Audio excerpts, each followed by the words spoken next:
Lawyers of Reddit, what was your oh shit moment in court? Sat in on a personal injury case where the plaintiff broke their leg in an accident and had a doctor on the stand as an expert. The woman's lawyer begins questioning the doctor about their experience with leg injuries. He was a well-known orthopedic surgeon in the area.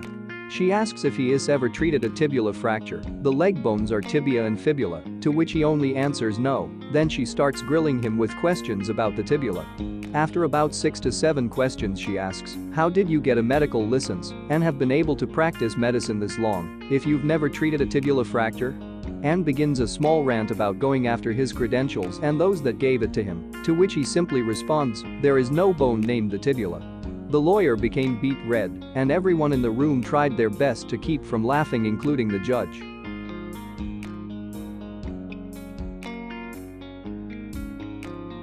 I was representing a plaintiff in a hit-and-run case.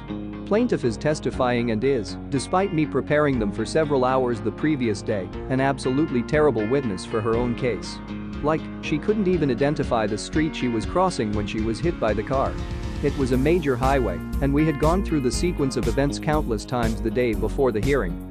The oh shit moment came during cross-examination. Defense counsel pulls out a picture of my client dressed up and ready to hit the club, which was posted to Facebook the day after the alleged accident.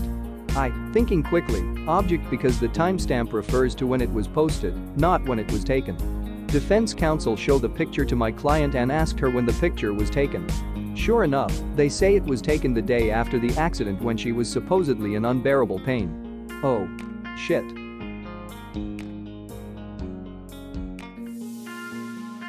I was a baby lawyer in my first year representing the 19-year-old child of some rich people in San Mateo County, California.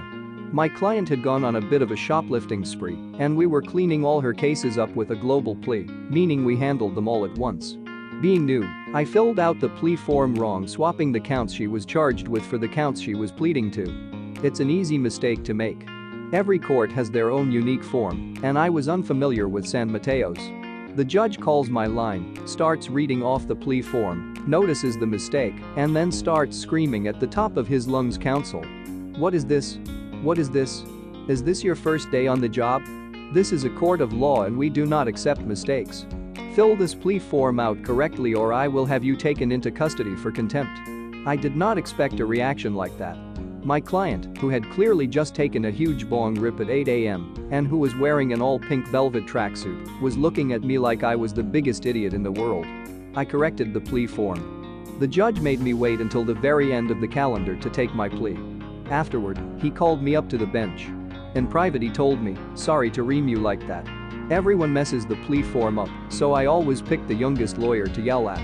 The older guys will grumble and complain, but if you notice they all fixed their own forms and we didn't have any more problems. Keeps the calendar running smooth. Where did you go to law school? After that he invited me into his office for coffee and gave me some really good life work advice. Turns out he likes talking to new lawyers. Judge loses his shit in court over a simple mistake. Turns out it was all a show for the other lawyers, and I have one of the worst best court experiences of my early career.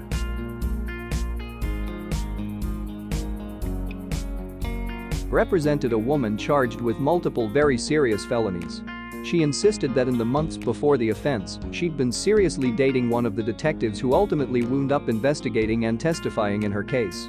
For a variety of reasons, I trusted this client and believed her, even though the detective never disclosed the relationship in his report. So, during his testimony, I asked Detective Smith, you had a romantic relationship with Ms. Defendant, correct? He goes, what? No. And is visibly offended. The judge looks at me like I've lost my mind. The Commonwealth attorney audibly says, what? I'm freaking out because a large part of my cross and argument was focused on the bias formed by the prior relationship, and now I've got nothing and I've lost all credibility. I try again, Detective Smith, have you had a sexual relationship with Ms. Defendant? As the Commonwealth rises to object and the judge starts to scold me, the detective goes, oh, yay. We've had sex, it just wasn't very romantic. Edit. State is Virginia.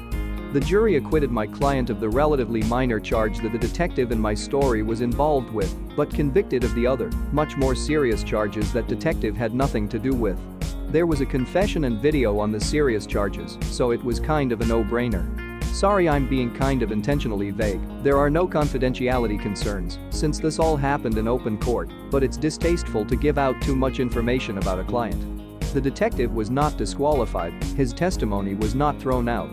Impeachment, no matter how good, doesn't result in you getting to throw out a witness's testimony entirely.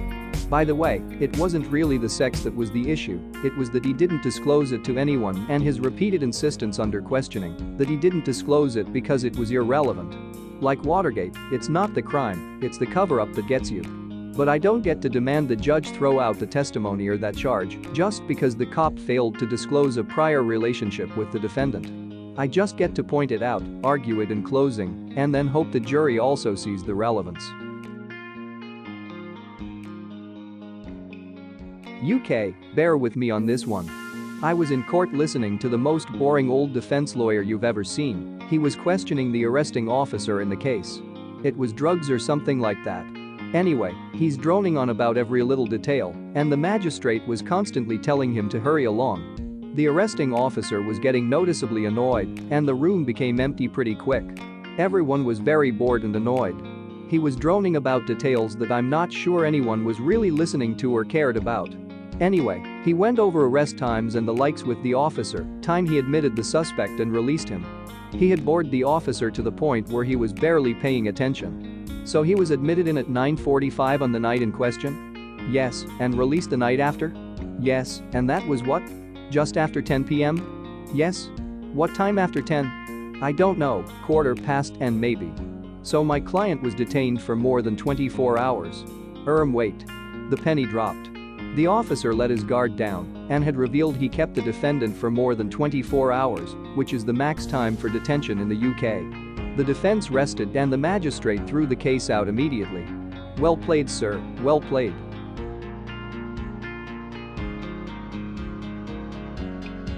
I was interning for a judge. We were in the middle of voir dire for what was frankly not that exciting of a criminal case, half-day trial expected, not salacious details or violence or anything. 75 potential jurors in the room, and when my judge didn't let a guy out of jury duty because he'd have to pick up his kids, that guy proceeded to say in front of everyone that if he was made to show up next week, he'd make it the shortest trial ever and find him guilty right out of the gate. My judge was an incredibly even-keeled guy. Nothing shook him or got a rise out of him, and he was an expert at figuring out what he wanted to say in the most neutral fashion possible. Before he said it, conversations with him took forever because there was a pause before every sentence. But then, this guy poisons an entire jury pool of 75 people.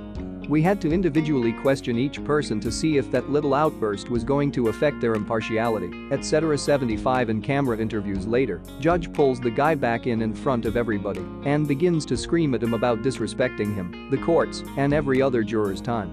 Me, the attorneys, and the court reporter go white-faced because we didn't know this was coming. The guy didn't have to sit for jury duty, but I still don't know if he got to pick his kids up since he spent a couple days in jail for contempt.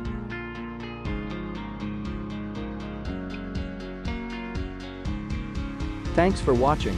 If you liked what you saw, please subscribe and like.